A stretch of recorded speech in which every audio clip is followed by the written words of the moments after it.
శ్రీమాత్ర నమః. 4 రోజుల క్రితం నాకు ఒక ఆవిడ ఆ వీడియో పంపించారనమాట.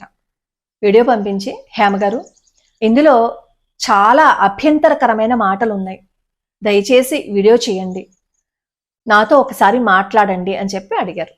సరే, ఆ వీడియోస్ చూశాను. చూసిన తర్వాత ఆవిడతో మాట్లాడాను. నేను ఆ వ్యక్తి గురించి ఇదివరకే వీడియో చేశానండి, ఇప్పుడు ఆ వ్యక్తిని పట్టించుకోవాల్సిన అవసరం లేదండి, ఎందుకండి అన్నాను. అప్పుడు ఆవిడ అన్నారు, మీరు అన్నది నిజమే అండి, నాకు కూడా అనిపించింది ఆ వ్యక్తిని పట్టించుకోవాల్సిన అవసరం లేదు అని. కానీ నేను కొన్ని రోజుల క్రితం ఒక వీడియో చూశాను. ఆ వీడియోలో ఇతను అర్చకత్వంలో శిక్షణని ఇస్తున్నాడు. ఇలాంటి విపరీత ధోరణి ఉన్న ఇతను అర్చకత్వ శిక్షణ ఇస్తూ ఉంటే ఎంతమందిని సమాజ ద్రోహులుగా తయారు చేస్తాడో అని భయం వేసిందండి అన్నారు. సమాజ ద్రోహులు అని ఆవిడ ఎందుకు మాట్లాడారు అంటే, సదరు ఈ వ్యక్తి దాసు అనమాట. ఇతను జన్మతః శ్రీ వైష్ణవ కాదు, సంప్రదాయాన్ని తీసుకున్నాను అని చెప్పుకుంటూ ఉంటాడనమాట. ఊర్ధ్వపుండరాలు ధరించి చూడ్డానికి శ్రీ వైష్ణవలా కనిపిస్తాడు, కానీ ఇతను చిమ్మేదంతా విషమే. మొన్న మధ్య స్మార్త బ్రాహ్మణ స్త్రీలను పట్టుకుని, మీరు బయటికి వెళ్ళి పూజలు చేసుకుంటూ ఉంటారు కదా, మీరు బయటికి వెళ్ళినప్పుడు నీ భార్య ఎవరితో తిరుగుతోందో అని అడిగిన గొప్పవాడనమాట. అంత సంస్కారం ఉందనమాట అతనికి. అంతేకాకుండా శంకరాచార్య స్వామి వారి గురించి కూడా అసభ్యకరంగా మాట్లాడిన సంస్కారహీనుడనమాట. అంతేకాకుండా ఈ జగద్గురువులైన భారతీ తీర్థ స్వామి వారి గురించి కూడా అసభ్యకరమైన వ్యాఖ్యలు చేశాడు. ఆ వీడియోస్ అన్ని కూడా ఈ వీడియో చివరిని నేను అటాచ్ చేస్తాను, ఒకసారి వినండి మీరు. అలాంటి వాళ్ళ గురించి మనం తెలుసుకోవాలి. సమాజం నాశనం అయిపోకూడదు అంటే అలాంటి వాళ్ళు శిక్షణ ఇచ్చే ఆ ప్రదేశంలో ఉండకూడదు, ఆ స్థానంలో వాళ్ళు ఉండకూడదు. వాళ్ళు శిక్షణ ఇస్తే ఎలాంటి వాళ్ళు తయారవుతారు అంటే, ఈ జైషయ్య మహమ్మద్ ఈ సంస్థలు ఉన్నాయి కదా, వాళ్ళు ఏం చేస్తారు, హిందూ ధర్మానికి హిందుత్వానికి వ్యతిరేకంగా వాళ్ళు నూరి పోస్తారు, కొంతమందిని తయారు చేస్తారు, తయారు చేసి మన ధర్మం మీదకి వదులుతారు. ఇప్పుడు వీళ్ళు కూడా అలాంటి వాళ్లే అని అనుకోవలసి వస్తుంది, ఎందుకంటే వాళ్ళు చిమ్ముతున్న విషం అలాంటిది. అందులో అతను మాట్లాడిన మాటలు ఏంటంటే, వైఖానసులు వేశ్యలు. ఎంత అసహ్యంగా మాట్లాడాడు అంటే అంత అసహ్యంగా మాట్లాడాడు అనమాట. తిరుమల తిరుపతిలో ఉన్న ఆగమం ఏంటి, వైఖానస ఆగమమే కదా. అక్కడ వీళ్ళు పూజలు చేస్తున్నారు, పూజలు చేస్తుంటే అక్కడికి మనం వెళ్ళి భగవంతుణ్ణి దర్శనం చేసుకుంటున్నాము, మనకి పాపం రాదా అని అడిగాడు. ఎంత ద్వేషం చూడండి, నర నర అన్న ద్వేషం. వీళ్ళు ఈ ఊర్ధ్వపుండరాలు వేయించుకుని సమాశ్రయణాలు వేయించుకున్నాం కాబట్టి మేము వైష్ణవులము, ఆ గొప్ప చెప్పుకోవటం కోసం, మేము విష్ణు భక్తులు అని చెప్పుకోవటం కోసం కనిపించిన ప్రతి వాడిని తోలనాడమే. నోరు తెరిస్తే చాలు బూతులు బూతులు. ఇతని నోట్లో నుంచి వేశ్యలు అని తప్ప ఇంకో మాట రాదు, ప్రతి వాళ్ళని అలాగే పోలుస్తాడు. ఇంతకీ ఇతనికి అంత బాధ ఎందుకు వచ్చిందంటే, అంగర సూర్యనారాయణాచార్యులు గారని ఆయన ఒక శ్లోక ప్రమాణం ఏదో చూపిస్తూ 1000 మంది విష్ణు భక్తుల కంటే ఈ వైఖానసులు గొప్పవారు అని అన్నారనమాట. రాశారు, అదేం ప్రమాణం కాదు, నేను మామూలుగా రాశాను అని ఆయన చెప్పారు. ఆ మాట పట్టుకుని విష్ణు భక్తుల కంటే వీళ్ళు గొప్పవాళ్ళు ఎలా అవుతారు, ఏ ప్రమాణం చూపిస్తున్నారని ఎన్ని మాటలు అన్నాడో. అది వింటుంటే అనిపించింది, ఎంత ద్వేషమా, ఇలాంటి వాళ్ళ వల్ల కదా మొత్తం శ్రీ వైష్ణవులందరినీ కూడా ఒకే ఘాటను కట్టేస్తున్నారు అని అనిపించింది. నాకు కూడా కామెంట్లు పెడుతూ ఉంటారు, మీరు కూడా వైష్ణవులే కదా, మీరు కూడా ఇలాగే మాట్లాడతారా అని.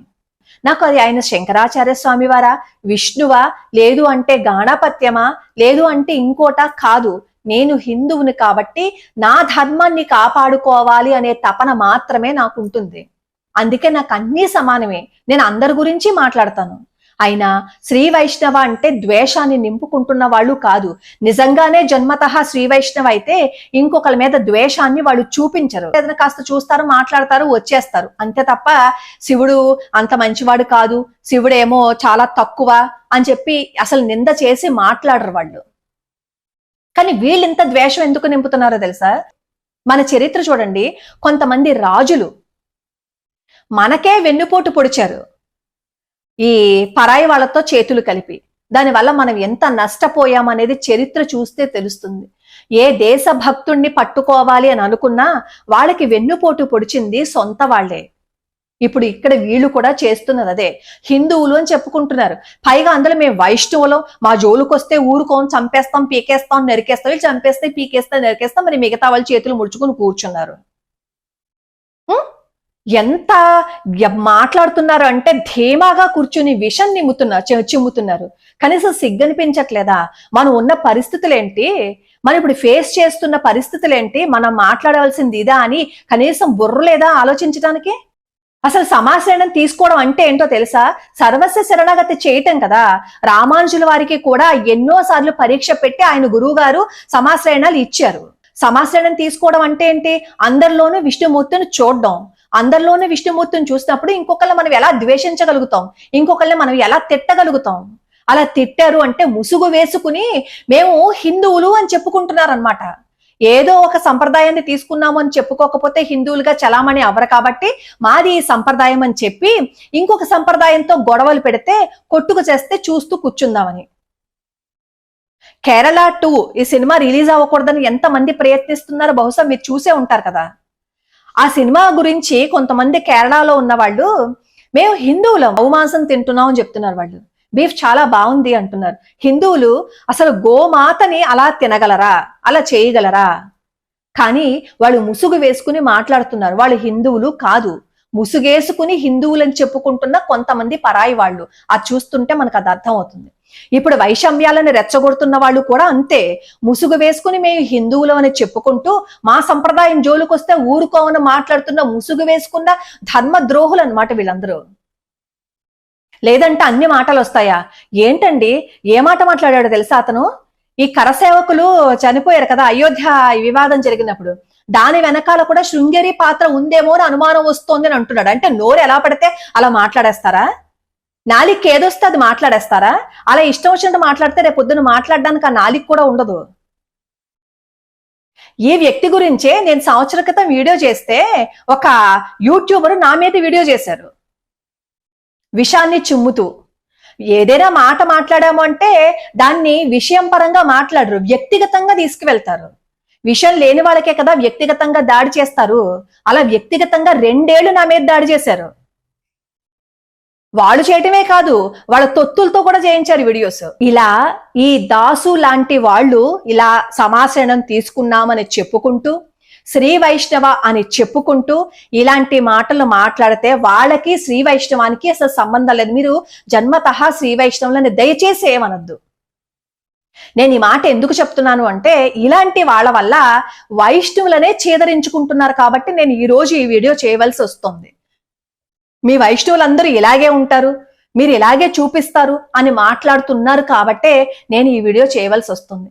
అంత అసభ్యకరంగా మాట్లాడుతున్నప్పుడు అతని వీడియోస్ 3 సంవత్సరాల నుంచి అతని ఛానల్లో ఉన్నాయి. ఇప్పుడు మీరు అడగచ్చు, ఎప్పుడో చేసిన వీడియోల గురించి ఇప్పుడు ఎందుకండి మాట్లాడడం అని. అతను చేసిన వీడియోల వల్ల ఎంత డ్యామేజ్ జరిగింది అనేది మనకు తెలియకపోవచ్చు, కానీ బాధపడుతున్న వ్యక్తులకి తెలుసు.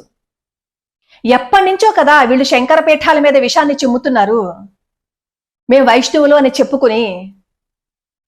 ఎందుకు వచ్చిన భేదాలు? భగవంతుడి కంట మనం గొప్పవాళ్ళమా? భగవంతుడికి మించి మనం ఏవైనా చేయగలమా? శివుడు గొప్ప ఏంటి, విష్ణువు గొప్ప ఏంటి? అందరూ ఒకటి కారా? శివుడు లేనిదే విష్ణువు లేడు, విష్ణువు లేనిదే శివుడు లేడు. ఆ మాటకి అతను ఏమంటాడో తెలుసా? దాన్ని కూడా అసభ్యకరంగానే మాట్లాడాడు అతను.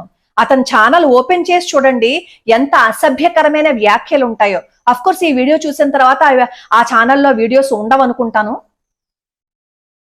ఆవిడ ఎంతో బాధపడ్డారనమాట. ఇలాంటి వ్యక్తి అధ్యాపక శిక్షణ ఇస్తే ఎంతమంది ద్రోహుల్ని తయారు చేస్తాడో, అతని విషయాన్ని ఇంకెంత మందికి నింపుతాడో అది భయం వేసిందమ్మా అని. ఇప్పుడు ఈ వీడియో చూసిన తర్వాత కూడా ఈ పాపం ఈ సదరు దాసుగారి తొత్తులు ఉంటారు కొంతమంది వెనకాల, వాళ్ళు పెడతారు సామాజిక మాధ్యమంలో పోస్టులు. వాళ్ళ ఇంగిత జ్ఞానానికే నేను వదిలేస్తున్నాను. నిజంగా శ్రీ వైష్ణవ అయిన వాడు అలాంటి విషయాన్ని చిమ్మడు, అలాంటి మాటలు మాట్లాడ్డు. ఈ రోజు ఎవరినైతే వెనకేసుకుని వచ్చాము అని అనుకుంటున్నారో వాళ్లే నిజమైన శ్రీ వైష్ణవుల మనుగడకే ప్రమాదాన్ని తీసుకొచ్చిన రోజున అప్పుడు తెలుస్తుంది. నేను సమాశ్రయణం తీసుకున్న వాళ్ళందరి గురించి నేను మాట్లాడట్లేదు. సమాశ్రయణం తీసుకున్న వాళ్ళలో కొంతమంది ద్రోహం చేసే వాళ్ళ గురించి మాత్రమే నేను ఈ వీడియో చేస్తున్నాను. వీళ్ళ వల్ల నిజంగా ఎవరి సంప్రదాయం వాళ్ళకి గొప్పే కదా. ఎవరి సంప్రదాయం వాళ్ళు పాటించుకోవాలి కదా. అలాంటిది మా సంప్రదాయంలో బీటలు వారిపోతుంటే, మా సంప్రదాయం జోలికి వచ్చి ఇంత అసభ్యకరంగా మాట్లాడుతూ ఉంటే, నా సంప్రదాయాన్ని రక్షించుకోవాల్సిన బాధ్యత నా మీద కూడా ఉంది. ఆవిడ అన్నారు, పాపం ఆశ్రమంలో వాళ్ళకందరికీ తన గురించి తెలుసో లేదో అని. ఆవిడ అన్న మాట నాకు అర్థమైపోయింది నేను వీడియోస్ చూసినప్పుడు. ఈ వ్యక్తి ఈ స్వామివారి ఆశ్రమంలో ఉంటాడనమాట నాకు తెలిసి. ఎందుకంటే అక్కడ శిక్షణ ఇస్తున్నాడు. నిజంగా స్వామివారికి తన గురించి తెలిసి ఉండదు. కొంతమంది వాళ్ళ స్వార్థం కోసం, వాళ్ళ ఆధిపత్యాన్ని చూపించుకోవటం కోసం, మేము గొప్ప అని చెప్పుకోవటం కోసం కొంతమంది చేరి వైష్ణవానికే బీటలు తీసుకుని వస్తున్నారు. ఇప్పటికైనా వైష్ణవులు మేలుకోకపోతే మన మనుగడకే ప్రమాదం వస్తుంది. ఎవరి సంప్రదాయాన్ని వాళ్ళు కాపాడుకోవాలి. హిందువులుగా అందరూ కలిసి ఉండాలి. ఇప్పటికైనా మించిపోయింది ఏం లేదు. సదరు మా సంప్రదాయం గొప్ప అనుకుంటూ మాట్లాడుకుంటున్న వాళ్ళు మన సంప్రదాయం కంటే కూడా హిందూ ధర్మం గొప్పది కాబట్టి మనం అందులోనూ ఇందులోనూ వేళ్లు పెట్టకుండా మన గురించి మనం గొప్ప చెప్పుకుంటే, ఎవరి సంప్రదాయం గురించి వాళ్ళు గొప్ప చెప్పుకుంటే హిందూ ధర్మం ఇంకా పటిష్టంగా ఉంటుంది అని ఆలోచిస్తే మన జోలికి ఎవడూ రాడు. మనం సంప్రదాయాల వారీగా విడిపోతూ ఉన్నాము అంటే మన జోలికి ఇంకొకడు వస్తాడు ఖచ్చితంగా. ఇప్పుడు మీరు అడగచ్చు, ఇదే విషయాన్ని మీరే ఆశ్రమానికి వెళ్ళి చెప్పచ్చు కదా అని. 3 సంవత్సరాల నుంచి సామాజిక మాధ్యమంలో అతను ఆ వీడియోస్ అలాగే ఉంచాడు అంటే, తీయకుండా అలాగే ఉంచాడు అంటే అతనిలో ఎక్కడా పరివర్తన రాలేదు. పైగా రీసెంట్ గా కూడా అతను సామాజిక మాధ్యమంలో చాలా అభ్యంతరకరమైన వ్యాఖ్యలు చేస్తూ పోస్టులు పెట్టడం, వీడియోస్ పెట్టడం చేస్తున్నాడు కాబట్టి నేను ఈ వీడియో చేస్తున్నాను. సత్యములు మాట్లాడే వైఖానసులు బ్రాహ్మణులు ఎలాగవుతారు? అసత్యములు మాట్లాడేవారు వైశ్యులు మాట్లాడతారట. వేశ్యలు మేమే గొప్పవారని, ఈ ఊరంతటికీ మేమే ప్రధానమైనటువంటి వాళ్ళని, మేము పెద్ద సంసారం అని చెప్పుకునేటటువంటి అలవాటు ఉన్నదట వాళ్ళకి. వీళ్ళు కూడా అలాగే చెప్తున్నారు నాకు కనిపిస్తుంది. అంటే వీరును బ్రాహ్మణులు అందామా, లేక క్షమించాలి ఇలాగన్నందుకు. వేశ్యలు కూడా ఇలాగ అబద్ధాలు చెప్పరండి, వీళ్ళు వైఖానసులనే అనాలి. ఎందుకంటే అబద్ధాలకి ఆది పురుషులు అని చెప్పుకోవచ్చు. తిరుమలలో మేమే ప్రధానమైన అర్చకులం అని చెప్పుకునేటటువంటి ఒక వర్గం ఉన్నది, వాళ్ళే వైఖానసులు. ఇంకా చాలా విష్ణు దేవాలయాల్లో వీళ్ళు అర్చనలు చేస్తున్నారు. వీళ్ళకి భగవంతుడైనటువంటి శ్రీమన్నారాయణుడి మీద ఏమాత్రం విశ్వాసం లేదు. అలాంటి విశ్వాసం లేనటువంటి ఈ వైఖానసులు ఆరాధన చేస్తుంటే అటువంటి దేవాలయానికి వెళ్ళడం వల్ల మనకు పుణ్యం వస్తుందా పాపం వస్తుందా? కొంతమంది మేము మంచి వాళ్ళు ఉన్నాం అని చెప్తారు. ఒక బస్తాలో పుచ్చు వంకాయలు ఎక్కువ ఉంటే ఈ బస్తా అంతా పుచ్చు వంకాయలు ఉండి అంటాం. అందులో మంచి వంకాయలు 1 2 ఉంటే ఉండొచ్చు. పుచ్చిది అంటూ ఒకటి ఉంటే మొత్తం అంతా పుచ్చువే. చండాలురు అంటే ఎవరో కాదండి, ఇలా చేసిన వారే. అంటే ఇప్పుడు వైఖానసులు బ్రాహ్మణులు కాదు, చండాలురు అని అర్థమవుతుంది. అతి త్వరలో మేము ఇది చేసింది తప్పు అని ఒప్పుకొని పబ్లిక్ స్టేట్మెంట్ ఇస్తే కాస్త మర్యాదగా ఉంటుంది. మా మోతాదు బాపనాడు ఇది ఎలా పుట్టాడో తెలియదు, ఎవరు పుట్టాడో తెలియదు. కానీ బ్రాహ్మణ స్త్రీలు అందరూ పట్టుకున్నట్టు కాపురం చేస్తున్నారా? ఒకసారి చూసుకోండి. బయట ఎంతమందితో చేసుకుంటారు. అది ముందేమో అనేక మంది తిరుగుతుంది, ఆ తర్వాత ఇంకోటి చేసుకుంటుంది, ఆ తర్వాత కూడా ఈడితో కాపురం లేకుండా ఇంకోటితో కాపురం చేస్తుంది. ఎవరు పుట్టాడో తెలియదు. ఇవాళ ఉదయం వెంకటేశ్వర స్వామి యొక్క దర్శనం చేయడం జరిగింది. రేపు ఉదయం ఆ శ్రీకాళహస్తీశ్వర స్వామి యొక్క దర్శనం చేసి మాకు శివకేశవులలో భేదం లేదు. శివుడు కేశవుడు ఒకడే, వెంకటేశ్వరుడు ఆయనే, కాళహస్తీశ్వరుడు ఆయనే. మాకు ఏమాత్రం భేదం లేదు. భగవద్ మరి శివుడు విష్ణువు ఒకటే అన్నప్పుడు కాళహస్తిలో ఉండేటటువంటి ఆ వెంకటేశ్వర స్వామి కదా, మరి ఎందుకు ఆ కొండకి వెళ్ళావు? పోనీ అక్కడికి వెళ్ళావు, అక్కడ ఉండేది ఈ కాళహస్తీశ్వరుడే కదా, మళ్ళీ కాళహస్తి ఎందుకు వచ్చావు? ఆలోచించుకొని ఆయన మహానుభావ. జగద్గురు అని పెట్టుకున్న ఎవరిచ్చాడో జగద్గురువు మాత్రం ఈ జగద్గురు పదానికి పరువు తీసేస్తున్నారయ్యా మీరందరూ.